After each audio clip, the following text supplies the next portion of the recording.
माझ्या गावाचे नाव राहीर होते. एका डोंगराच्या पायथ्याशी वसलेले शांत वाटणारे गाव. गावाच्या चारही बाजूला डोंगर होते. एवढे हिरवेगार भरलेले की माझ्या गावात जणू निसर्गरम्य वातावरण आम्हाला लाभत होते. पण गावात अजूनही काही लोक आतून आणि विचारांनी सडलेले होते. याच गावात राहत होती मी. माझे नाव शालिनी. मी गोरीपाण, सडपातळ, डोळ्यात आशेच्या ठिणग्या आणि चेहऱ्यावर शालीनतेचे तेज. मला जगात काहीतरी वेगळं करून दाखवायचं होतं. पण माझ्या वाटेला फक्त छळ, शोषण आणि अपमानच आला. शालिनीचं लग्न तिच्या घरच्यांनी वयाच्या 18व्या वर्षीच करून दिलं होतं. इतक्या कमी वयात लग्न झाल्यामुळे तिला संसारात कसं वावरायचं हेच कळत नव्हतं. तिचा नवरा होता विराज. दिसायला रुबाबदार, पण मनाने व विचाराने सडका. लग्नाच्या दुसऱ्या आठवड्यातच त्याने शालिनीवर हात उगारला. कारण एखाद्या कामात व्यस्त असल्यामुळे तिने त्याला जेवण वाढायला थोडा उशीर केला म्हणून. तो तिच्याशी असं वागला होता. पण त्या वागण्यामुळे तिच्या मनाला फार वाईट वाटू लागलं. एवढं काम करूनही आपला नवरा आपुलकीचे 2 शब्दही बोलू शकत नाही. म्हणून त्या रात्री शालिनीच्या मनात एक विचार आला. हेच का आपलं आयुष्य? घरातल्या सगळ्यांची एवढी काळजी घेऊनही कोणीच आपला विचार करत नाही. मग तिने शांतपणे स्वतःच्या मनाला समजावून सांगितलं. थांबते आणि बघते पुढे काय होते ते. विराजचा एक मित्र होता. त्याचं नाव विशाल. तो एक विकृत नजरेचा माणूस होता. तो जेव्हा विराजसोबत घरी यायचा तेव्हा त्याची नजर माझ्यावरच असायची. सुरुवातीला मला वाटायचं कदाचित माझी भाभी म्हणून प्रेम असेल. पण हळूहळू माझ्या लक्षात येऊ लागलं की त्याचं बोलणं, बघणं सगळंच वेगळं होतं. मी कपडे धुत असताना तो माझ्याकडे लक्ष ठेवायचा. मी झाडू पोंछा करताना किंवा स्वयंपाक करताना तो उंबरठ्यावर उभा राहून मला टक लावून बघत राहायचा. त्याचे डोळे माझ्या अंगावरून सरकायचे, अगदी सापासारखे. त्याची नजर माझ्या ओल्या केसांवर, माझ्या चेहऱ्यावर आणि शरीराच्या प्रत्येक वळणावर थांबायची. एके दिवशी मी अंगणात कपडे धुत होते. हात भिजले होते, पाठीला मुंग्या येत होत्या. पावसाळ्याचे दिवस होते. आभाळ ढगांनी भरलेलं होतं. गावातली मंडळी आपापल्या घरी गुरंढोरं बांधत होती. मी एकटीच अंगणात होते. तेवढ्यात विशाल आत येतो. त्याच्या अंगात पांढरा शर्ट होता. बाही वर केलेल्या होत्या. ओठांवर तिळसुद्धा एक विचित्र हास्य होतं. तो हातात पाणबिडा घेऊन येतो आणि अंगणातल्या ओट्यावर बसतो. मी माझ्या कामात दंग होते. त्याकडे फारसं लक्ष दिलं नाही. पण काही वेळानं मला जाणवलं की त्याच्या नजरेचं ओझं माझ्या अंगावर पडतंय. मी वर बघितलं तर तो माझ्याकडे अगदी एकटक पाहत होता. मी लगेच नजर खाली वळवली. मी कपडे धुण्याच्या कप्प्यातून मोरीत जाण्यासाठी उठले. तो मला म्हणाला, "वहिनी, आज फारच सुंदर दिसताय." मी काहीच बोलले नाही. चुपचाप पुढे चालले. तो पुन्हा म्हणाला, "विराजचं लक्ष रात्रीच्या वेळेस तुमच्यावर बरोबर दिसतंय वाटतं. आता तब्येतही सुधारलीये तुमची." माझ्या पायातलं वाकडं पडलं. मी थांबले. त्याचं बोलणं मला काट्यासारखं टोचू लागलं. तो उठून माझ्याजवळ येतो. मी थरथरात होते, पण ते दाखवू दिलं नाही. तो म्हणाला, "अगोदर किती सडपातळ होत्या. आता तर वर खालून एखाद्या हिरोईनसारख्या दिसताय." माझा चेहरा तापला. हे असं बोलणं एखाद्या स्त्रीबद्दल, तिच्या देहाबद्दल, हा माझा अपमान होता. मी राग अनावर होत होता. पण समोरचा माणूस माझा नवरा नसून त्याचा मित्र होता म्हणून मी शांत राहिले. तो पुढे म्हणाला, "पण वहिनी, खरंच फार छान आहात. आपल्या गावात तुमच्यासारखी बाई नाही बघा." मला त्याचे शब्द आणि त्याची नजर दोन्ही घाणेरडी वाटत होती. मी त्याला काहीतरी सुणवणार होते तेवढ्यात पुन्हा तो बोलू लागला, "तुम्ही जर माझी बायको असतात ना, तुम्हाला राणीसारखी ठेवली असती मी." हे बोलून तो जोरात हसला. ते हसू अंगावर शहारा आणणारं होतं. मला त्याचा तिरस्कार वाटू लागला. इतक्यात कुठून तरी वारा आला आणि अंगणात लांबवर टांगलेल्या माझ्या आतील कपड्यांची धोतरं हवेने उडून खाली पडली. मी तिकडे पाहत होते, पण तिथे जाऊन उचलायला संकोच वाटत होता. तेवढ्यात तो विशाल उठला. हातातली बिडा टाकून तो सरळ तिथे गेला. त्याने ते कपडे हातात घेतले. माझी नजर त्याच्या हाताकडे गेली. तो हळुवारपणे ते कपडे हातात घेत होता. जणू त्याला त्याचा स्पर्श हवाहवासा वाटत होता. माझं हृदय जोरात धडकू लागलं. तो हळूहळू माझ्याकडे येऊ लागला. मी एक पाऊल मागे सरकले. तो माझ्यासमोर येऊन थांबला. त्याने ते दुमडलेले कपडे माझ्या हातात दिले आणि डोळ्यात डोळे घालून म्हणाला, "वहिनी, हे तुमचे कपडे खाली पडले होते. व्यवस्थित ठेवा." त्याचे बोटं माझ्या हाताला चुकून लागली की हेतू पुरस्पर मला कळलं नाही. पण त्या स्पर्शाने मी जागचीच गार होऊन गेले. मी हातातले कपडे घट्ट धरले. डोळ्यात पाणी तरळलं, पण ढळू दिलं नाही. माझा नवरा विराज त्याच्यावर किती विश्वास ठेवत होता हे मला ठाऊक होतं. पण या माणसाच्या नजरेचा, बोलण्याचा खरा अर्थ मी आता ओळखू लागले होते. ही नजर वहिनीची नव्हती. ही नजर होती एखाद्या शिकाऱ्याची. एके दिवशी विराज बाहेरगावी असताना विशालला हे कळाले की तो घरी नाही. रात्रीच्या वेळी तो घरी आला. शालिनीला एकटी पाहून त्याने तिला स्पर्श करण्याचा प्रयत्न केला.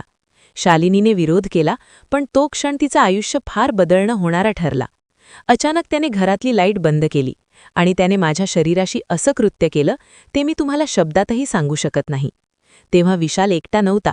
त्याच्या 2 मित्रांनी सुद्धा शालिनीवर जबरदस्ती केली. त्या तिघांनी मिळून शालिनीवर खूप वाईट अत्याचार केले. तिचं शरीर दुखू लागलं होतं.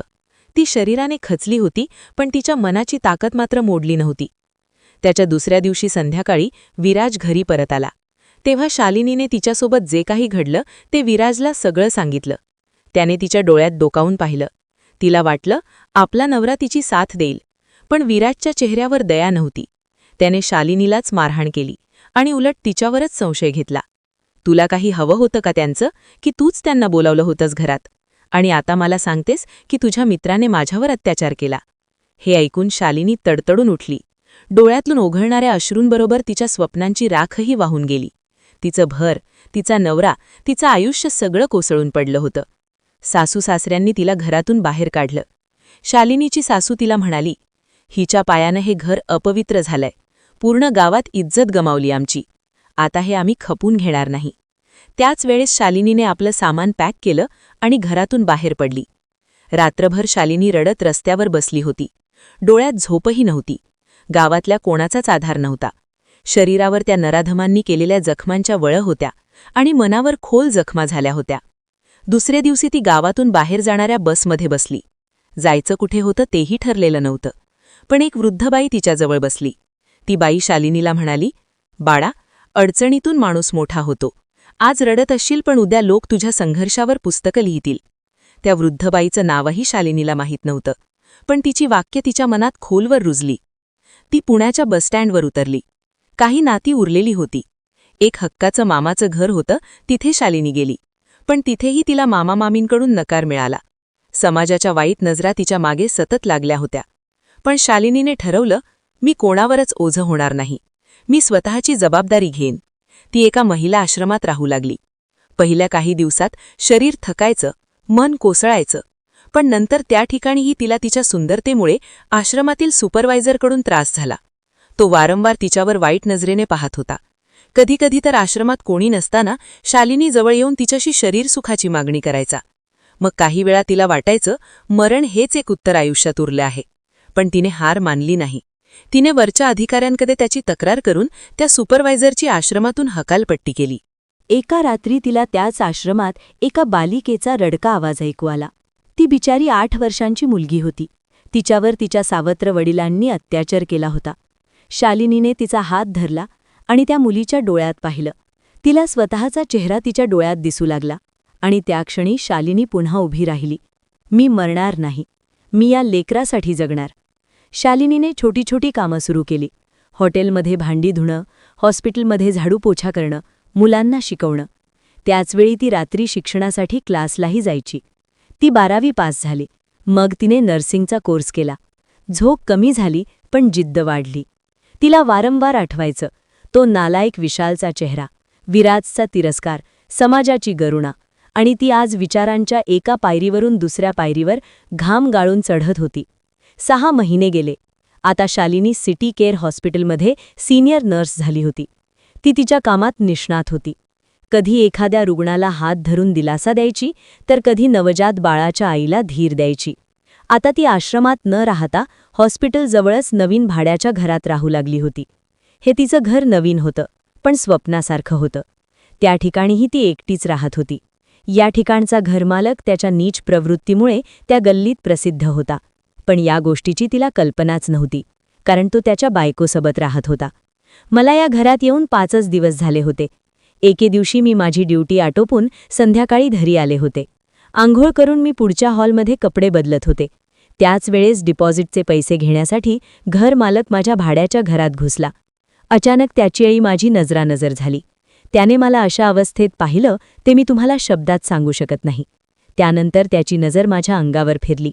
त्या क्षणी मला मानसिक धक्काच बसला. मग मी सरळ त्याचा हात पकडून त्याच्या बायकोसमोरच त्याच्या कानपट्टीत मारली आणि त्या पूर्ण गल्लीत सगळ्यांसमोर त्याची बोंब फोडली. त्या क्षणी मी ते घर सोडून परत आश्रमात राहायला आले. आणि त्याच वेळेस तिचा मोबाईल वाजला. कॉल तिच्या वकिलाचा होता. तो वकील शालिनीला म्हणाला, तुझ्या FIRवर कोर्टाने पुढील सुनावणी मंजूर केली आहे. तिने एक दीर्घ श्वास घेतला. आता तिच्या न्यायासाठीची लढाई सुरू होणार होती. विशाल व त्याच्या मित्रांवर केस सुरू झाली. शालिनीने सगळं उघडपणे सांगितलं. तिच्या अंगावरच्या जुन्या जखमांचे फोटो, मेडिकल रिपोर्ट, जेवढेही पुरावे तिने गोळा करून ठेवले होते ते सगळं तिने कोर्टासमोर सादर केलं. पण समोरच्या वकिलांनी तिला कोर्टात खूप खालच्या पातळीवर जाऊन विचारले. 4 वेळा तिचं चारित्र्यहनन करण्याचा प्रयत्न केला. ही बाई विश्वासघातकी आहे. तिने आपल्या पतीलाही धोका दिला आहे. हे तिचं नाटक आहे, असा आरोप समोरच्या वकिलाने केला. तो पुढे म्हणाला, या बाईने स्वतःहून या माणसांना तिच्या घरी बोलावले होते. हे दोघेही निर्दोष आहेत. जज साहेब, या बाईला आपल्या नवऱ्याकडून समाधान मिळत नसल्यामुळे तिने वेळ पाहून त्याच्या दोन्ही मित्रांना रात्रीच्या वेळेस घरी बोलावले आणि त्यांच्याकडून आपल्या देहाची शांतता केली. पण शालिनी कोसळली नाही. तिच्या डोळ्यात फक्त एक प्रश्न होता. मग ती कोर्टात बेधडकपणे म्हणाली, मला माझ्यावर झालेल्या अत्याचारांचा पुरावा का द्यावा लागतोय? माझ्या ओरडण्यावर तुम्हाला विश्वास बसत नाही का? माझ्यावर झालेल्या सर्व गोष्टींचे पुरावे मी तुमच्यासमोर सादर केले आहेत. मी स्त्री आहे म्हणून माझा गैरफायदा घेण्यात आला. मी जर त्यावेळेस सशक्त असते तर या दोघांना त्याच वेळेस मारून टाकले असते, अशी ती कोर्टात बेधडकपणे बोलली. त्यानंतर 7 महिन्यांनी कोर्टात पुन्हा सुनावणी झाली आणि कोर्टाने विशाल व त्याच्या 2 साथीदारांना 14 वर्षांची शिक्षा ठोठावली. हा केवळ बलात्कार नव्हता, तर एका स्त्रीच्या आत्म्यावरील हल्ला होता, असं न्यायाधीश म्हणाले. शालिनी कोर्टाच्या पायऱ्या उतरू लागली. डोळ्यातून वाहणारं पाणी दुःखाचं नव्हतं, तर ते विजयाचं होतं.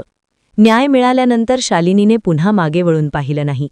ती स्वतःसाठी नाही, तर आता तिच्या गर्भात वाढणाऱ्या नवीन प्राण्यासाठी जगू लागली होती. शालिनी गरोदर होती. मी कितीही तुटले, माझं आयुष्य उद्ध्वस्त झालं, तरी हा जीव माझ्यासाठी नव्या आशेचा किरण आहे. तिने तो निर्णय घेतला, जो समाज अशा बाळांना सहन करत नाही. ती त्या बाळाला जन्म देणार होती. त्यावेळेस कोणाच्याही मदतीशिवाय शालिनीला मुलगी झाली. तिने तिचं नाव वैशाली ठेवलं. ते बाळ पहिल्यांदा तिच्या छातीशी आलं तेव्हा शालिनीला वाटलं, या छोट्या हसऱ्या चेहऱ्यामुळे मी जिवंत राहिले. वैशालीचं लालनपालन करताना तिने खूप कष्ट घेतले. सकाळी हॉस्पिटलला जाणं, संध्याकाळी घरी आल्यावर शिकवण्या घेणं आणि रात्री स्वतःवर झालेले अत्याचार आठवायचे आणि डोळ्यात साठवलेलं दुःख लिहायचं. वैशालीला तिने तिच्या भूतकाळाबद्दल काहीही सांगितलं नाही. तिच्यासाठी आई एक योद्धा होती. वैशाली 5 वर्षांची झाली तेव्हा शालिनीला आमंत्रण आलं. कुंभारी गावात महिलांसाठी एका प्रशिक्षण केंद्राचं उद्घाटन करायचं होतं. तिच्या मनात परत तोच विचार आला की ज्या गावातल्या लोकांनी आपल्यावर एवढा अन्याय केला त्यावेळेस माझी साथ द्यायला गावातला एकही जण नव्हता. आणि आता मी निर्दोष आहे हे कळाल्यावर त्यांनी मला त्याच गावात बोलावलंय. शालिनी रात्रभर तोच विचार करत राहिली की त्या गावात जायचं की नाही. मग तिने स्वतःच्या मनाला प्रश्न केला आणि ठाम निर्णय घेतला. शालिनी त्या ठिकाणी जायला तयार झाली. पण त्या गावात परत पाऊल ठेवताच अनेकांच्या नजरा पुन्हा तिच्यावर खेळल्या. काही आदराने तर काही अजूनही तिरस्काराने. विराज तिथेच उभा राहून शालिनीकडे पाहत होता. आता तो एकटा होता. वृद्ध आईवडील देवाघरी गेले होते. त्याच्या डोळ्यात पश्चाताप स्पष्ट होता. त्याने तिला पाहिलं आणि तो शालिनीजवळ येऊन म्हणाला, शालिनी, मी दोषी आहे. तुझी साथ न दिल्याबद्दल मी स्वतःला कधीच माफ करू शकत नाही. शालिनी काही क्षण गप्प राहिली. मग ती म्हणाली, तू माफ कर असं म्हणतोयस ना, पण मी तर खूप आधी तुला माफ केलं. कारण माफ करणं म्हणजे दुसऱ्याच्या चुकीपासून स्वतःला मुक्त करणं. वैशाली आता 18 वर्षांची झाली होती. ती हुशार, मनमिळावू होती. आणि एक प्रश्न ती वारंवार विचारायची, आई, बाबा कुठे आहेत? शालिनी प्रत्येक वेळी हसून काहीतरी उडवून देत असे. पण एके दिवशी वैशालीने तिच्या जुन्या फोटोंमध्ये विशाल आणि विराजचा फोटो पाहिला. तिने जोरात विचारलं, आई, हा मनुष्य कोण आहे? तो फोटो पाहिल्यानंतर शालिनीचे डोळे भरून आले. वैशाली म्हणाली, आई, तू रडतेस का? शालिनीच्या डोळ्यातून पाणी आलं, पण ती घट्ट झाली आणि म्हणाली, हे काही चेहरे तुझ्या आयुष्यात येऊ नये म्हणून मी तुझ्यापासून लपवले होते बेटा. माझी कहाणी तुझ्यासाठी नाही, पण तू मोठी झालीस. मी तुला माझ्या भूतकाळापासून दूर ठेवलं होतं. माझ्यावर झालेल्या अत्याचारांविषयी तुला एकही गोष्ट मी सांगितली नव्हती. आता ती गोष्ट तू ऐक शालिनीने वैशालीला तिच्यावर झालेल्या सर्व अत्याचारांची सविस्तर माहिती दिली. त्यावेळेस वैशालीच्याही मनाला खूप वाईट वाटलं. आपल्या आईने एवढे कष्ट घेऊन आपल्याला वाढवलं, शिकवलं, लायक बनवलं. आज शालिनीने समाजात स्वतःचं स्थान निर्माण केलं होतं. तिचं नाव घेतलं जायचं, संघर्षशील स्त्री म्हणून. विविध शाळा, कॉलेज, महिला मंडळ, NGO सगळीकडे तिची कथा प्रेरणास्त्रोत झाली. ती महिला सशक्तीकरण समितीची सदस्य झाली. तिला महाराष्ट्र राज्य गौरव पुरस्कार मिळाला. ती एका महिलांच्या वकील गटाची सल्लागार बनली. वैशाली आता 18 वर्षांची झाली होती. तिला कळालं की तिची आई एका बलात्कारातून वाचलेली अपमानित स्त्री होती, पण तिला समाजावर विजय मिळवला होता. वैशालीने एकदा संपूर्ण कॉलेजसमोर भाषण दिलं. माझी आई गरीब नाही, लाजरी नाही, अबला नाही. ती एक अशी स्त्री आहे जिने नर्क पार करून हजारो स्वप्नांना जिवंत ठेवलं. त्या दिवशी शालिनी स्टेजवर होती, पण तिच्या डोळ्यातून वाहणारे अश्रू संघर्षाचे नव्हते, तर जिद्दीचे होते. शेवटी शालिनीने एक पुस्तक लिहिलं, मी तुटले पण मोडले नाही.